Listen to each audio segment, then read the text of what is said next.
Bom, então a gente vai começar as proteínas do trigo.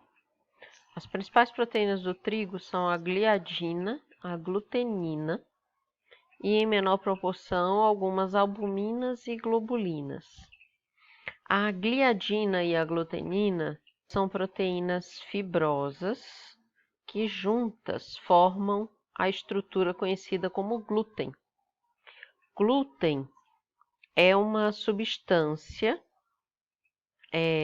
elástica e aderente, insolúvel em água, formada pela junção da amina e da glutenina, combinada com o amido, a água e a gordura, que vão formar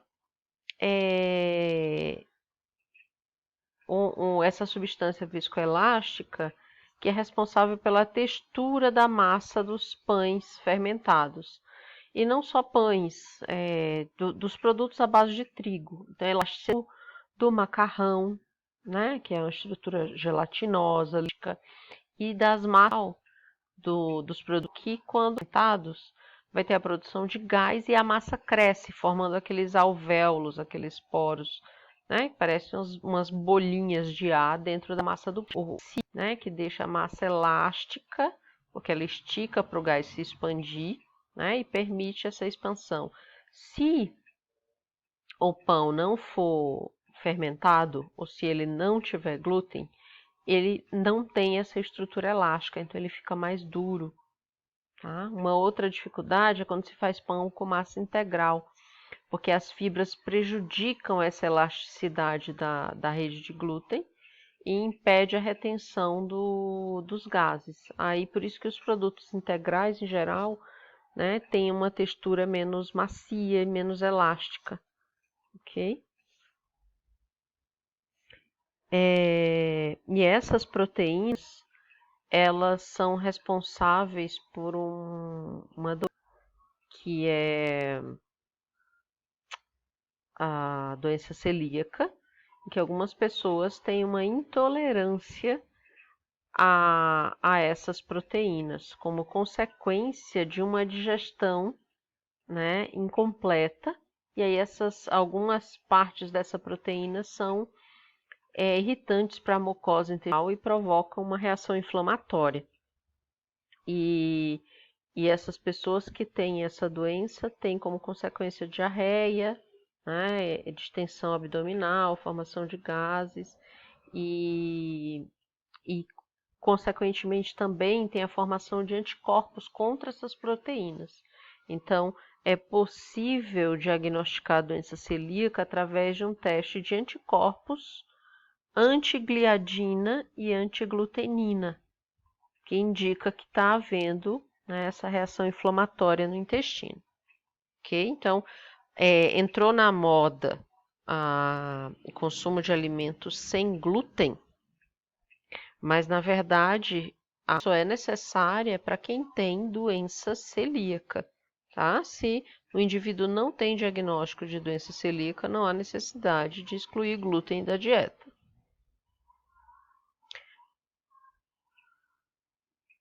Outro grão, né, outra semente importante na alimentação é a soja. A gente mencionou que dentre os vegetais ela é uma fonte de proteína de boa qualidade. O Brasil é um dos grandes produtores de soja, embora os orientais sejam os maiores consumidores, então o Brasil exporta soja. E ela é uma alternativa às pessoas que são alérgicas ao leite de vaca, que é muito comum, e traz uma proteína de alto valor nutricional, de baixo custo, e também é um alimento funcional por trazer benefícios à saúde. Então, as sementes têm um elevado teor de proteína, né? Então, comparando aqui com amendoim, lentilha, feijão, nenhum deles bate a soja, além dessa proteína ser de boa qualidade. Então, a soja vai ter de 48% a 50% de proteína e menores quantidades de carboidratos e lipídios. A proteína da soja, ela tem demonstrado em estudos científicos benefícios O consumo de proteína de soja reduz risco de doenças cardiovasculares associada com uma dieta reduzida em gordura e colesterol, né? Está relacionado a reduções vasculares, redução de risco de câncer de próstata, mama, cólon, osteoporose e também pela presença das isoflavonas que estão associadas à proteína da soja, ajuda a reduzir sintomas da menopausa. Cuidado aqui, tá? Porque a gente está falando de efeito de proteína quando a gente fala de redução de risco de doenças como doença cardiovascular, osteoporose, tá? Mas o relacionamento com sintomas da menopausa é por conta dos flavonoides que estão ligados à proteína. Ovo, proteínas do ovo. O ovo é uma fonte importante de proteína de boa qualidade. A gente tem aqui nessa tabela a divisão da quantidade de proteína no ovo inteiro, clara e gema, tá? Então, a maior quantidade do ovo, seja no ovo inteiro, clara ou gema, é água, né? Tem uma quantidade grande de água. O teor de proteína, ele é de aproximadamente 13% no ovo inteiro, 10% na clara e 15% na gema, tá? Quando a gente fala de clara do ovo, a clara do ovo é basicamente proteína e água, que somam aqui, ó, 97% do total da clara do ovo, tá? Então, a clara do ovo, ela de sólidos, a quantidade mais importante que tem é de proteína, tá? Agora, quando fala-se da gema, aí a gema, ela tem mais proteína, mas ela também tem mais gordura. Tem até 27% de gordura na composição da gema. E aí a umidade, a quantidade de água também é menor. Então a gema é mais concentrada, o teor de sólidos é maior na gema, a concentração proteica é maior, proporcionalmente, né? E aí, dessa forma, como se analisa o ovo inteiro, né, a gema contribui com a quantidade significativa aqui de proteína, chegando a 13%. A diferença é que a gema vai ter também um alto teor de gordura. Então, praticamente toda a gordura do ovo está concentrado na gema, porque a clara só tem, em termos gerais, né, grosseiramente, proteína e água. O leite. Leite também, quando você considera, né, o leite na forma líquida, ele predomina a água, 87% é água, até 13% de sólidos. Desses sólidos, quem está em maior quantidade é a lactose, que beira os 5%, é o açúcar. Depois, a gordura, que vai chegar até 3,8%, e a proteína, que vai estar em torno de 3%. Então, quando você fala no leite líquido, a quantidade de proteína não é tão grande. Aqui o diferencial está na qualidade da proteína. Essa proteína é de boa qualidade. Mas num copo de 200 ml de leite, você vai ter 6 gramas de proteína aproximadamente. Então, não é uma quantidade muito grande. Agora, quando se fala de derivados do leite, aí essa quantidade de proteína pode aumentar. Então, por exemplo, quando se produz o queijo, boa parte da água é eliminada.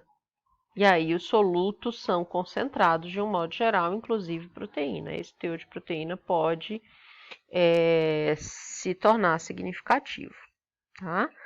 E aí, com isso, eu tenho lançando uma atividade para vocês, que vocês façam pesquisa nas tabelas, para vocês não esquecerem que as tabelas existem, né? Na TACO, a tabela da Faculdade de Ciências Farmacêuticas, IBGE, vocês vão procurar em diversas tabelas. Eu quero 10 derivados de leite, que vocês vão montar uma tabela de vocês, né? Que compare o teor de proteína de diversos derivados de leite, por exemplo, requeijão, creme cheese, outros tipos de queijo, diversos tipos de queijo, como ricota, queijo coalho, queijo Minas, parmesão, cheddar, enfim, né?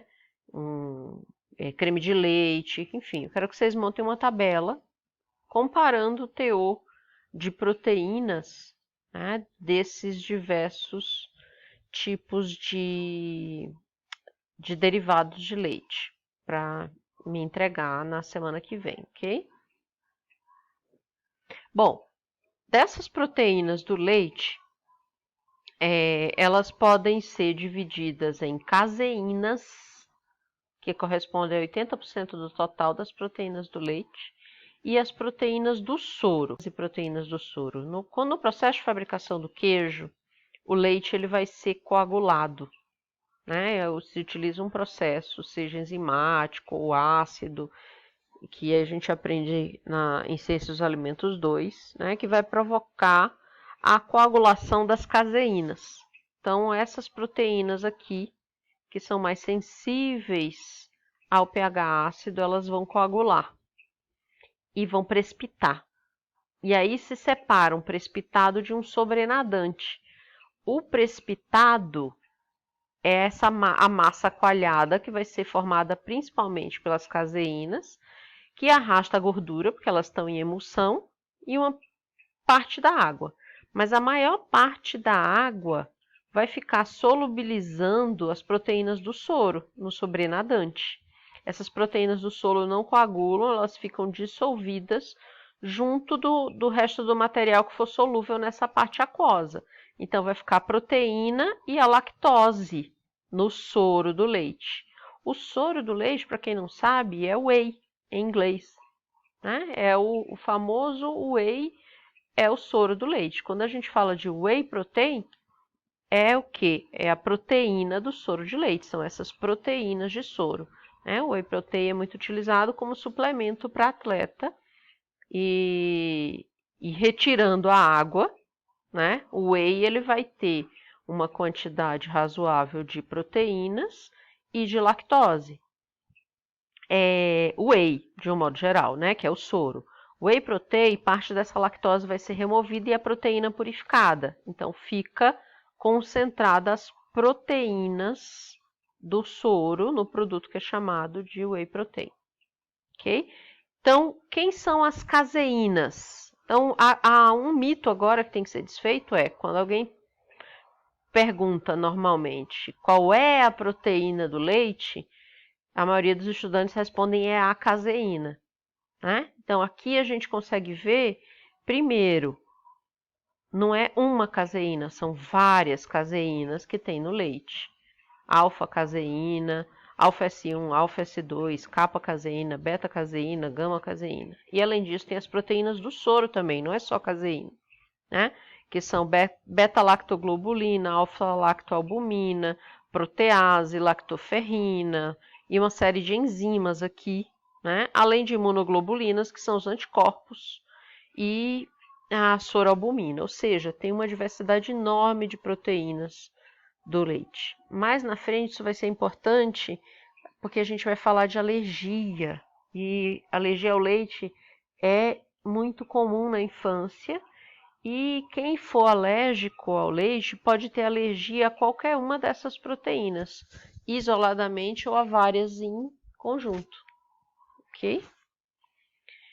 Bom, e agora falando de proteína da carne. De um modo geral, a carne, né, as carnes, têm em torno de 20% de proteína. Tem uma variação aqui de 18% até 24% de proteína. E estamos falando de carne crua, carne fresca, a maior quantidade aqui é água. Exceto pelas partes gordurosas, né? Quando a gente fala de banha de porco ou sebo bovino, a quantidade de proteína é menor porque quem predomina é gordura. Aí a gente vai ver no slide seguinte a composição química das carnes assadas, processadas, mas vai encerrar agora e a gente parte